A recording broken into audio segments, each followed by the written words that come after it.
Good day, everyone. I am Sophia Marie Maglasang, and today we will be discussing about spinal cord injuries. Stay tuned to learn more. Spinal cord injury. Now, what is spinal cord injury? Spinal cord injury, or SCI, is damage to the spinal cord that results in a loss of function, such as mobility and or feeling. Frequent causes of spinal cord injuries are trauma that are usually from car accidents, gunshot, falls, etc., or diseases like polio, spina bifida, or Friedreich's ataxia.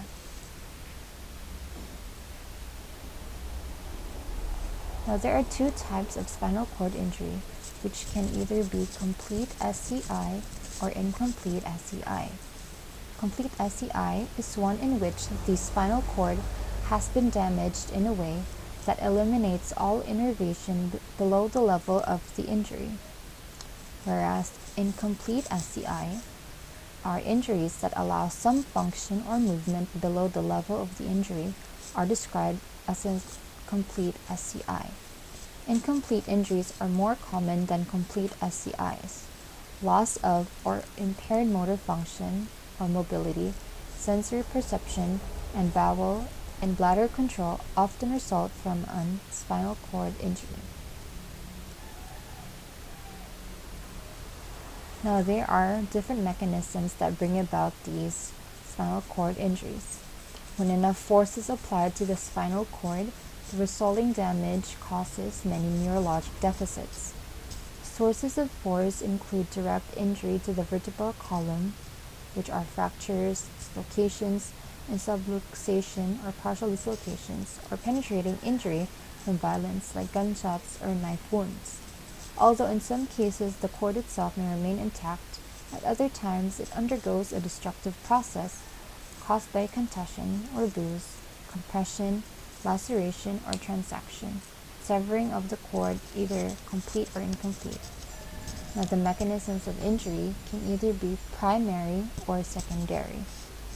Now, for primary injuries, it brings about actions such as hyperflexion, in which it is a sudden and forceful acceleration or movement of the head forward, causing extreme flexion of the neck, as seen in figure 43.2 here, when there is a damage to the spinal cord and the anterior dislocation is evident here, and ruptured posterior longitudinal ligament. This is often the result of a head-on motor vehicle collision or driving accident. Flexion injury to the lower thoracic and lumbar spine may occur when the trunk is suddenly flexed on itself, such as occurs in a fall on the buttocks. Next is hyperextension. It occurs most often in vehicle collisions in which the vehicle is struck from behind or during falls when the patient's chin is struck, as seen here in figure 43.2. There's the ruptured anterior longitudinal ligament and the compression of the cord in the hyperextension injury of the cervical spine.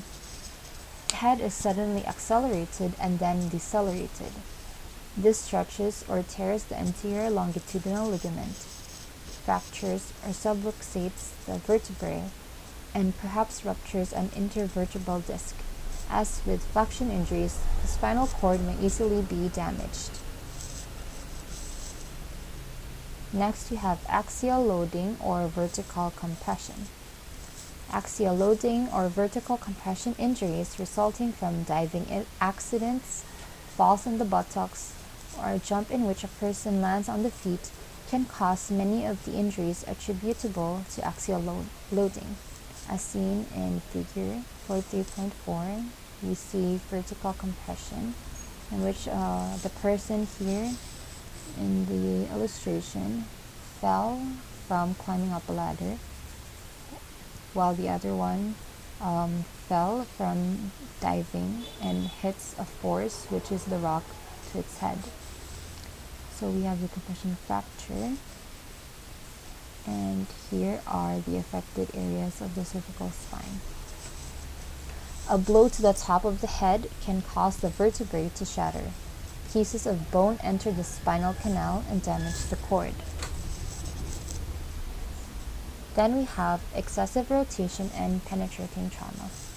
Excessive rotation results from injuries that are caused by turning the head beyond the normal range, whereas penetrating trauma is classified by the speed of the object, for example, a knife or bullet causing the injury.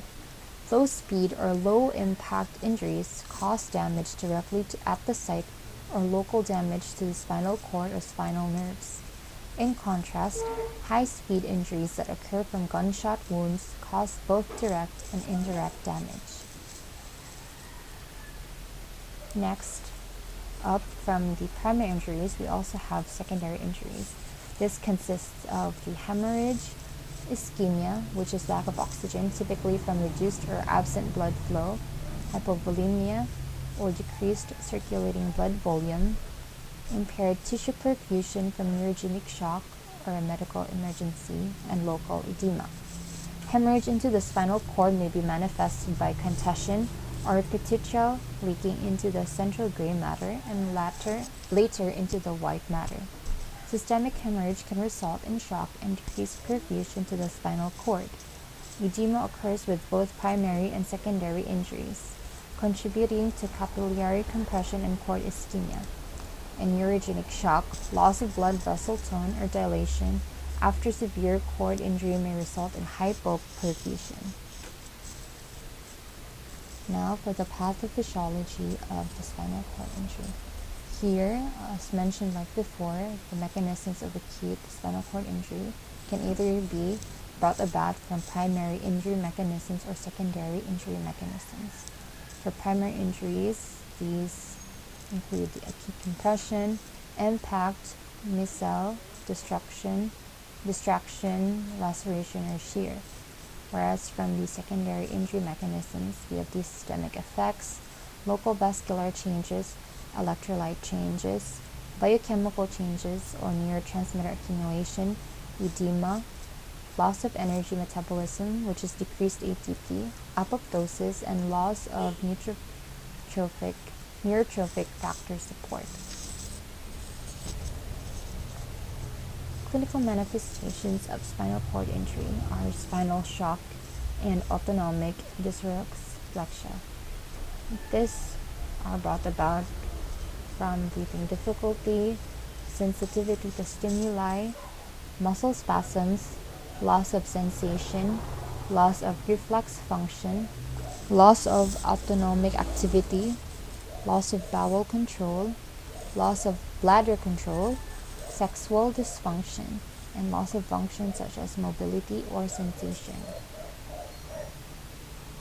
Nursing diagnosis could either include the following, which is impaired physical mobility related to loss of motor function, fluid volume deficit related to decreased LOC, risk for injury related to loss of motor function, urinary retention related to level of injury, risk for impaired skin integrity related to trauma, knowledge deficit regarding the treatment modalities and current situation, and anxiety related to outcome of diseases as evidenced by poor concentration on work, isolation from others, or rude behavior. Medical management, these of which include the infusion of whole blood, normal saline, Ringer lactate solution, hydrocortisone, which is functioned as steroids, norepinephrine, which functions as adrenergic drugs, and dopamine, which acts as adrenergic or anti-shock drug.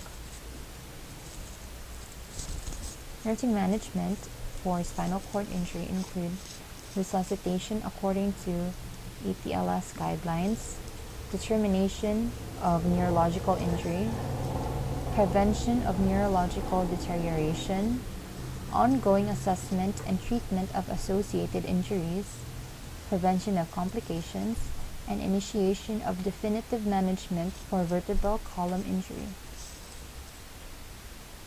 and the prognosis of this disease. Spinal cord injury is highest among persons aged 16 to 30, in whom 53.1% are injuries.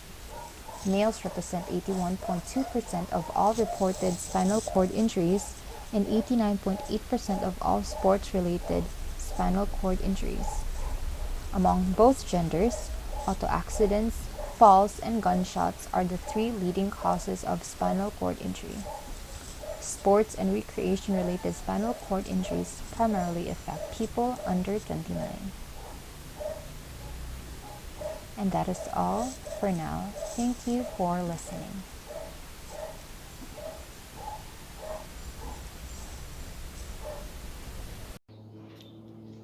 And that is it for today's lesson on spinal cord injuries.